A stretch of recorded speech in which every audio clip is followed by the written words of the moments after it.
इस ब्रह्मांड में दो तरह की ऊर्जा है। एक वो जो दिखाई देती है, जिसे हम पदार्थ या मैटर कहते हैं, और दूसरी वो जो दिखाई नहीं देती लेकिन वही सब कुछ चला रही है। वो अंधकार है, वो शून्य है, वो शिव है। नमस्कार दोस्तों, स्वागत है आपका एक ऐसी यात्रा पर जहां विज्ञान खत्म होता है और अनुभव शुरू होता है। आज हम बात करेंगे उस रात की जो साल की सबसे अंधेरी रात होती है, लेकिन उसी अंधेरे में सबसे प्रकाश छिपा होता है। आज हम बात करेंगे महाशिवरात्रि की। लेकिन यह कहानी सिर्फ त्योहार की नहीं है, यह कहानी है मेरी, रोहन की, और उस रात की जिसने मेरी जिंदगी को हमेशा के लिए बदल दिया।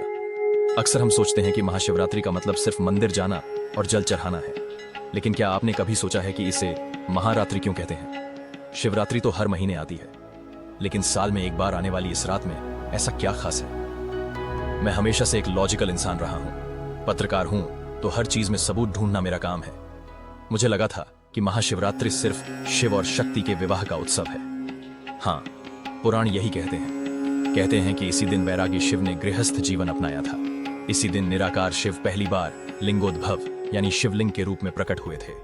लेकिन जब मैंने गहरा अध्ययन शुरू किया तो मुझे पता चला कि बात कुछ और है। विज्ञान और यौगिक संस्कृति कहती है कि महाशिवरात्रि के दिन हमारे ग्रह प्लैनेट अर्थ की स्थिति ब्रह्मांड में ऐसी होती है कि एक प्राकृतिक ऊर्जा का बहाव नीचे से ऊपर की ओर यानी गुरुत्वाकर्षण के विपरीत सेंट्रीफ्यूगल फोर्स का काम करने लगता है। इंसानी रीढ़ की हड्डी स्पाइन में जो ऊर्जा सोई हुई है, जिसे हम कुंडलिनी कहते हैं, वो इस रात को कुदरती तौर पर ऊपर उठने की कोशिश करती है। इसलिए हमारे पूर्वजों ने कहा, आज की रात सोना मना है। रीढ़ की हड्डी को सीधा रखो ताकि वो ऊर्जा तुम्हारे दिमाग तक पहुंच सके और तुम वो देख सको जो साधारण आंखों से नहीं दिखता। यही जागृति की तलाश मुझे भारत के सबसे पुराने शहर और शिव की अपनी नगरी काशी वाराणसी ले आई। मैं 18 फरवरी की सुबह वाराणसी स्टेशन पर उतरा। हवा में एक अजीब सी ठंडक थी, लेकिन माहौल गर्म था। महाशिवरात्रि के लिए अभी 2 दिन बाकी थे, लेकिन पूरा शहर हर हर महादेव के नाद से गूंज रहा था। मेरा मकसद सिर्फ रिपोर्टिंग करना नहीं था, मुझे तंत्र को समझना था। मैंने सुना था कि महाशिवरात्रि की रात काशी के शमशान घाटों पर अघोरी अपनी सबसे कठिन साधना करते हैं। मैं पुराने गेस्ट हाउस में रुका। वहां मेरी मुलाकात एक स्थानीय विद्वान शास्त्री जी से हुई। उनकी उम्र 80 के पार रही होगी, चेहरे पर झुर्रियां, लेकिन आंखों में गजब की चमक थी। मैंने शास्त्री जी से पूछा, बाबा, लोग कहते हैं शिव भोले हैं, तो फिर उनकी पूजा में इतना तंत्र मंत्र और शमशान क्यों? शास्त्री जी हंसे। उनकी हंसी में एक खनक थी जो डराने वाली भी थी और सुकून देने वाली भी। उन्होंने कहा, बेटा, तुम शिव को देवता समझते हो, इसलिए सवाल कर रहे हो। शिव देवता नहीं है, शिव तत्व हैं। शिव का अर्थ है शव ईकार, यानी अगर शरीर से शक्ति निकल जाए तो वो शव है, और अगर शव में चेतना आ जाए तो वो शिव है। रोहन, महाशिवरात्रि की रात सिर्फ शादी की सालगिरह नहीं है, यह वो रात है जब शिव एकदम स्थिर हो जाते हैं। अघोर का मतलब जानते हो? अघोर, जो घोर नहीं है, जो डरावना नहीं है। दुनिया जिसे गंदा कहती है, शमशान कहती है, मौत कहती है, अघोरी उसमें भी शिव को देखता है। और इस बार की महाशिवरात्रि पर मणिकर्णिका घाट पर एक विशेष संयोग बन रहा है। कैसा संयोग? मैंने उत्सुकता से पूछा।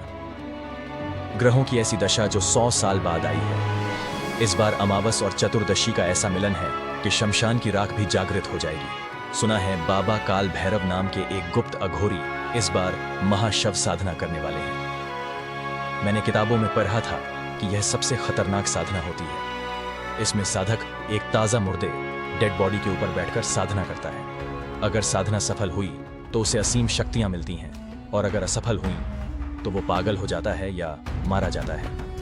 मैंने शास्त्री जी से पूछा, मुझे वो बाबा कहाँ मिलेंगे? शास्त्री जी का चेहरा सख्त हो गया।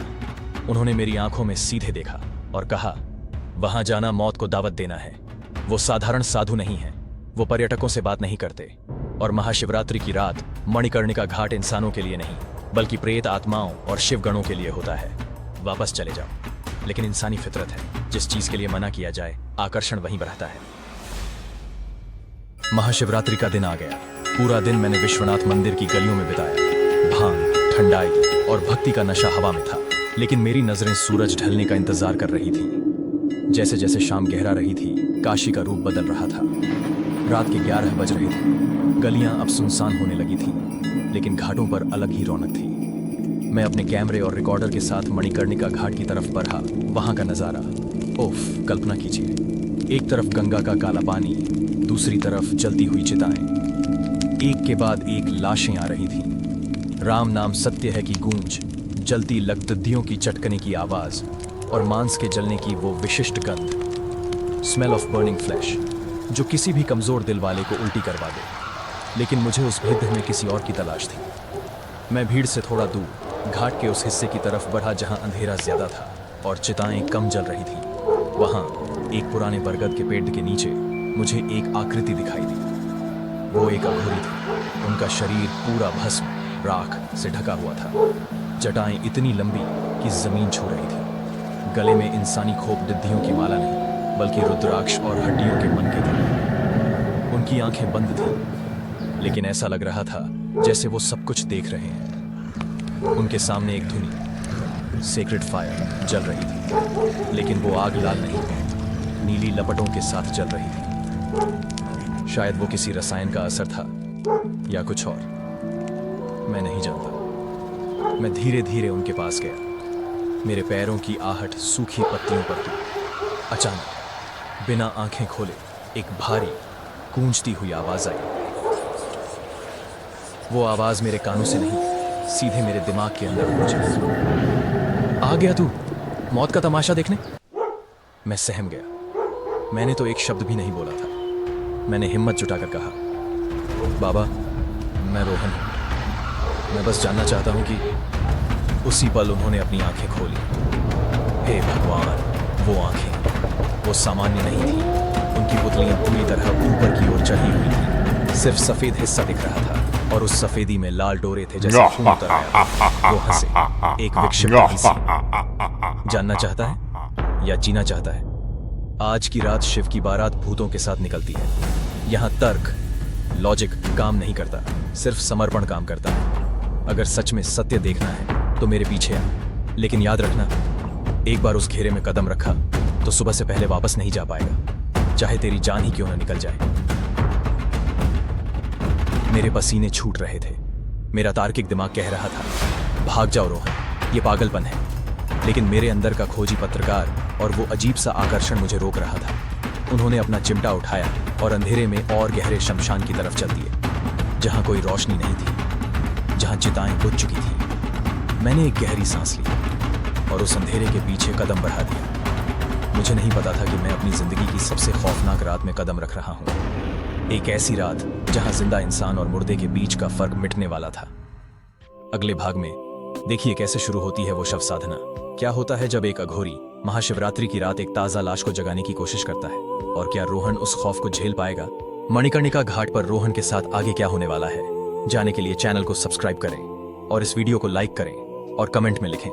पार्ट 2 भाग 2 आपके लिए जल्द ही आएगा।